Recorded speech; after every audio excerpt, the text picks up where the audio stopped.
Ladies and gentlemen, a very, very warm welcome to you all. My name is Mark Drax. I am back doing a sex bite interview for SASH. And today I have the unbelievable pleasure of talking to two people who do work which is so close to my heart. I would like Anastasia and Ari, I would like you both to introduce yourself and tell our audience who you are and where you work. Yeah, absolutely. Ari, is it okay if I get started? Go for it. Awesome. I'm Anastasia. I use she, her pronouns. And I'm a, sex and gender psychotherapist. That's my little niche. And within that niche, I have another niche. I mostly, really my passion and my love is to work with kinky folks. So Fantastic. That's really my background. Anastasia, I wish I'd met you about 35 years ago when I was, 45 years ago when I was going through puberty. You would have saved me a lot of problems. Listen, I would have saved me a lot of problems. All right. I would have met. And Ari, tell us who, likewise. Ari, tell us who you are. I am Ari Lewis. I use he, him pronouns. I'm also a sexuality and gender psychotherapist. And I will say one of my subspecialties is ADHD, and that's because I have ADHD. And as a result, I don't have as specific of a niche. I have sort of this like handful of different buckets of niches that are all somewhat interrelated, but all distinct. One of them is consensual non-monogamy, and that's kind of my focus for this presentation. Fantastic. Well, of course, the focus of this conversation is to talk about the fact you are both very graciously giving up your time to come to our SASH conference in Atlanta in October to talk about, I've got the title on my other screen, working with consensual non-monogamy in therapy. So I don't care which of you goes first. I would like to kick off my first question by saying, what got you into this? Who or what inspired you both to get into this? Maybe I'll start. Go for it, Ari. Yeah, why not? Yeah. What got me? And when you say this, are you talking about consensual non-monogamy, or are you talking about psychotherapy? No, yeah, I'm probably leaning more towards what you're going to be talking about at our conference. At the presentation. Yeah. Okay. Consensual non-monogamy. I suppose in some ways all research is me search. So I like, here's something that I find really interesting. About 1 in 20, we don't have a lot of statistics yet on consensual non-monogamy, so it's a little bit, we need more research to really know more answers. But some of the statistics that we do have available seems to indicate that somewhere between 1 in 5 and 1 in 4 people in the US and Canada has some experience with consensual non-monogamy at some point in their lives. Now, when you look at statistics of people who are currently consensually non-monogamous, that statistic goes way, way down. So that indicates that a majority of people who have, at some point in their lives, experienced consensual non-monogamy are not currently consensually non-monogamous. So in that sense, I fall into the majority of this very large minority of our population that has at some point engaged in consensual non-monogamy. And so while I'm not currently consensually non-monogamous, I do have experience with that. And that's really what got me interested in this. And Ari, I want you to be as basic as you can so that anybody out there who isn't completely understanding what that actually means, just put it in kids' terms. What is consensual non-monogamy? Yeah, of course. So consensual non-monogamy is really a very broad, umbrella. It gets used by a number of different names. A lot of people will call it ethical non-monogamy or ENM. But what it is basically is it's just any relational matrix in which the people involved have some agreement that allows for more than one sexual and or romantic relationship at a time. Thank you. Fantastic. Beautiful. I just wanted to make sure, because some people might be thinking again, that's a lot of very fancy words to describe something. I think I know what it means, but thank you for laying it out there. Absolutely. Beautiful. Anastasia, can I go to you? What got you into, same question to you. Yeah, I would say, similarly to Ari, my personal experience, a deep sense and feeling of loneliness and otherness for a long time. And sort of the small realization that I didn't have to live that way, that I wasn't other. that's really what got me into it, and that's what's inspired me to also continue to talk about it and work with it with my clients. And Anastasia, loneliness, that's really powerful. Can you just, if you will, explain why? Loneliness from what? You know, if I'm, the deeper I go, the loneliness from myself. You know, Right. I don't think at any point in my life I've been alone. I've always had someone. I've always had family. I've always had love. Love has always been there. Mhm. But a disconnect from my own self, and almost like this a little chip that was judging me, letting me know that other people didn't like who I thought I was. You know, it wasn't true. It was just me. It was just me. And the moment that I had this experience, someone say, "Oh, just casually, I'm interested in the same things that you're interested in." Mm-hmm. You know, and it's a vivid memory for me being at a sleepover almost, and having like a bunch of women, girls at the time, saying, "Yeah, we're into the same things. Hello." Beautiful. And having that moment of wow, sense of self immediately. I know it's okay. So if I understand you, let me just make sure I do understand. This is you feeling safe and free to be the person you want to be. Is that a good way to say that?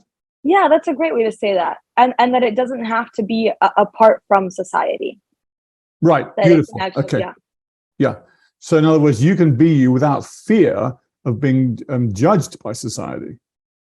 Yeah, that doesn't exist, right? It's only if you accept it as judgment.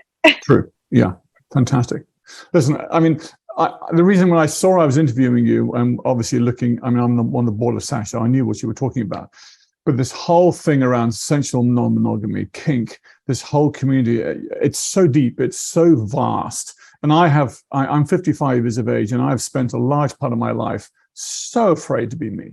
I had two very Victorian parents who demanded that I dress and behave and speak and think and in very specific ways to make them happy. And it literally wasn't until my mother died after my father in 2022. 22nd February 2019, 3 years ago, that I finally said to myself, well, who am I living for? And the answer was finally me. And I have experimented with across a massive spectrum of non-monogamy, sadly, through sex addiction, not always healthily. So tell me more about what you see, how you see this, your topic being so important to sexual health. Whoever wants to go. Ari, jump to you again. Yeah, well, yeah, I want to start by saying I really appreciate you sharing your experience with non-monogamy, because it gets into, I think, an area where sometimes we're afraid to go because consensual non-monogamy is so highly stigmatized. It's depending on how you measure it. Studies show that it's just people. I mean, people lose their jobs over it. Most people, when they come out about their relational structures, are having to be very strategic about who they share that with and who they don't share that with. It's often not safe to come out, and so as a result, I think one of the drawbacks we have in our field is that out of genuine concern for the image of non-monogamy, we don't want to talk about certain areas that are a little more sensitive. And so while on the whole, consensual non-monogamy, folks who are in relational structures that are not monogamous are just as healthy as people who are in monogamous relational structures. You do have these overlaps sometimes, right? Sometimes you can have people who are experiencing out of control sexual behavior that can then veer into consensual non-monogamy. And exactly distinguishing those two things can be really important, but also can get dicey because sometimes you have a lot of situations where people are calling it consensual non-monogamy, but it's really not consensual non-monogamy. I like to call it the wrong CNM, coercive non-monogamy. Oh, okay. Right? Not consensual non-monogamy. So I really appreciate you sharing that. And I think, I mean, there's so many ways that this impacts sexual health, but I think one of the big ones is just simply the fact that it's so present in our society, yet so invisible, so quiet. And so just talking about it, I think, is so important. Also, something that we'll be talking about in our presentation is how blurry the line really is between monogamy and non-monogamy. Mm-hmm. Right. So we think of consensual non-monogamy as this like other, as this like, swingers, polyamorists. But actually, when you really delve into it, I mean, is porn allowed in your relationship? So often my monogamous clients will be talking about porn, right? Is it okay to flirt in your monogamous relationship? Is it okay to cuddle? Is it okay to go out dancing with other people, right? And in what way, contexts? So there's so much drama these days around Instagram. Can you put up sexy photos of yourself, right? So how we deal with all these things in monogamous relationships actually doesn't look very different from how we deal with them in non-monogamous relationships. And so I think, it's, I guess broadly, it's two things. One is so many of us either will, have been, or are currently engaged in consensual non-monogamy in one form or another. But also the issues around consensual non-monogamy are just more blatant versions of the rest of society. Mm-hmm. And so I also think that everybody can stand to learn a lot more from people who have engaged in consensually non-monogamous relationships. Ari, thank you. I'm going to make comment, but Anastasia, I'd love to hear if you'd like to add to anything, and maybe adding, if you like to, from more of a personal, from an equally personal perspective, things you may have experienced in your life that have helped formulate your decisions on this. Yeah, absolutely. As Ari was speaking, and Ari, you said something that really stood out to me. The important piece is talking about it. Mm-hmm. When we talk, we move out of shame, and when we don't talk about things, much more likely we're likely to feel shame, right? We feel that feeling of aloneness, of different. It gets a little bit complicated because when we feel shame, we move naturally towards secrecy. Right. And when you're in secrecy, right? When you're engaging in non-monogamy in secret, or in any form of sexuality or relational stuff in secret, well, you're also more likely to move to a more maladaptive way of doing it. Yeah. When we talk about it, we can move, right? That's when we can really start getting a little bit creative and playing with the puzzle pieces, going from coercive non-monogamy to consensual non-monogamy. It's just a simple switch, right? It's a simple change. No to do, just talking. Wow. This topic, I could talk to you all day on this topic because it is so important.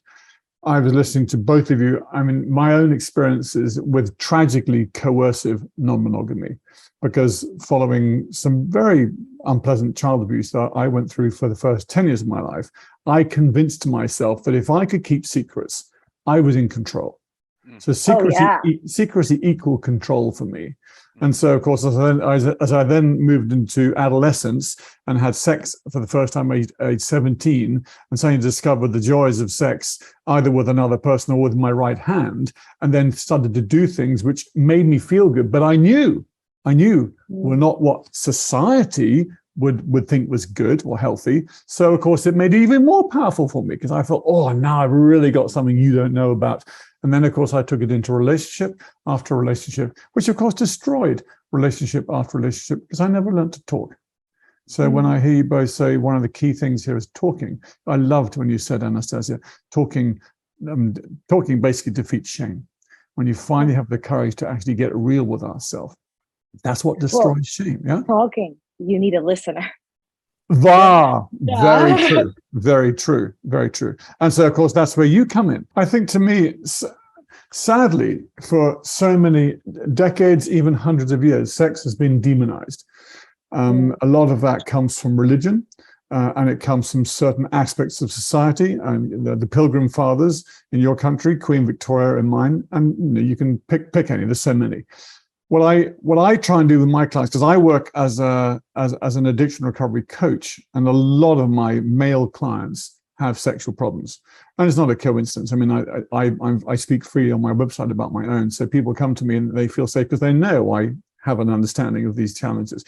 What I try and imbue in my clients today is a recognition that what we're actually dealing with is energy. You can call sex what you want. Okay, you can see it how you want. You can read 100 different books and get 100 different interpretations. But what you're actually talking about is a totally natural, energy-driven activity. And if we bring it down to basic lowest common denominator levels, it's one of the most beautiful things you can do. How we do it is entirely in the eye of the beholder. One person might judge kink as the scourge of the devil. Another might judge it, might see it as the most beautiful, connected, trusting lifestyle. Somewhere in there, we have to guide people to find what is comfortable for them. So if you were talking to another therapist, as you will be at our conference, what would be some advice you would give them to try and help them to help their clients better protect their clients from the stereotypes we've been talking about, and to find the beauty in sex for them? It's such an important question, because both kink and consensual non-monogamy are not just highly stigmatized, but we know empirically are highly stigmatized by therapists, historically and even today. Thankfully, that's been starting to change in the last 5 years or so, but it's still a big problem. And for that reason, a lot of non-monogamous people that I know will not go to therapy.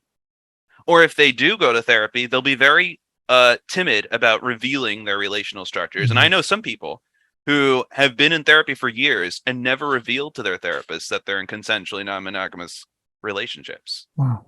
Now imagine trying to give therapy to someone and not realizing that they have more than one partner, or that they have some kind of arrangement that's not monogamous, right? You're limited. And that's a pervasive issue. I think one of the key things that I'm hoping we're going to deliver in our presentation is to help therapists recognize whether or not they see themselves as monogamous, that they are not so different from the clients they may have in front of them who are non-monogamous. That most people have either had non-monogamous fantasies or have dealt with a lot of the same issues, whether it involves jealousy, feeling good for your partner, compersion, whether it involves setting boundaries, having these discussions. We all have something about us that could be othered. But in the end of the day, this is the same soup that we're all swimming in. And so that's my hope. I think that the number one thing that you can do to protect your client is to watch yourself and pay attention to how you regard yourself in relation to your client. And that makes it so important to not stigmatize, and to just see the humanity of the person in front of you while also recognizing differences.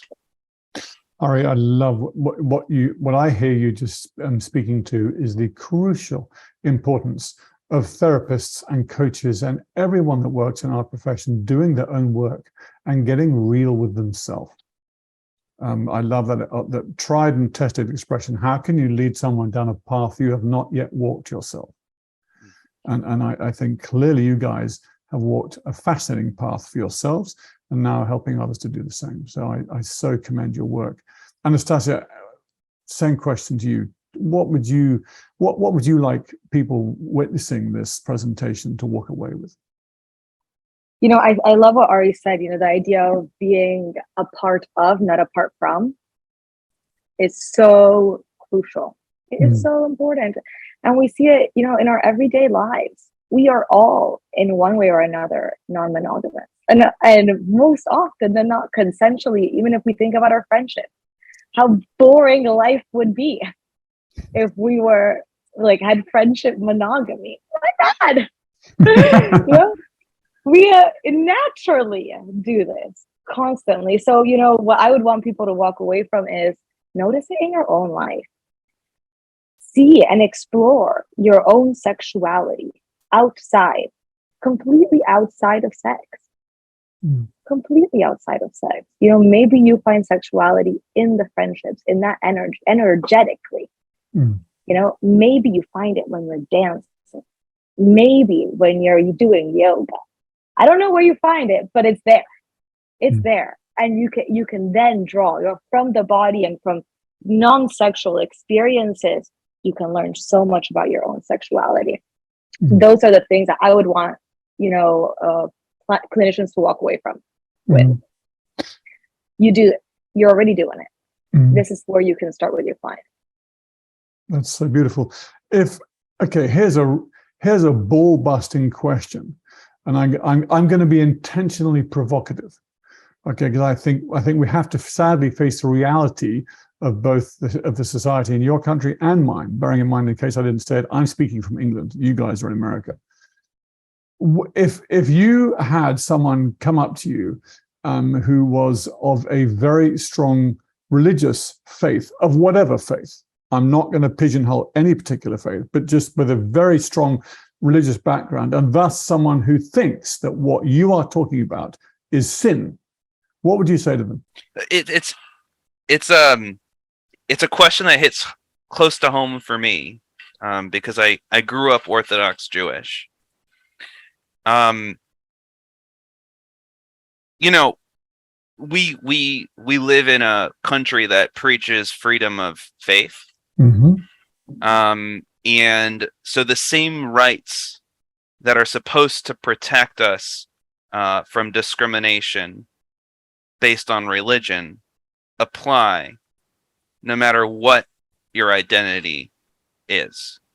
And so someone who is deeply religious and views all of this as sin needs to recognize that, once again, we are all swimming in the same soup. Right? And there is a lot of religious-based discrimination in this country, and I imagine in yours. Oh, yes.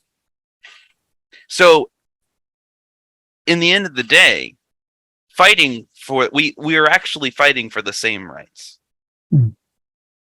Those rights might look differently in privacy, but we're on the same side. All right, that's very profound and very real.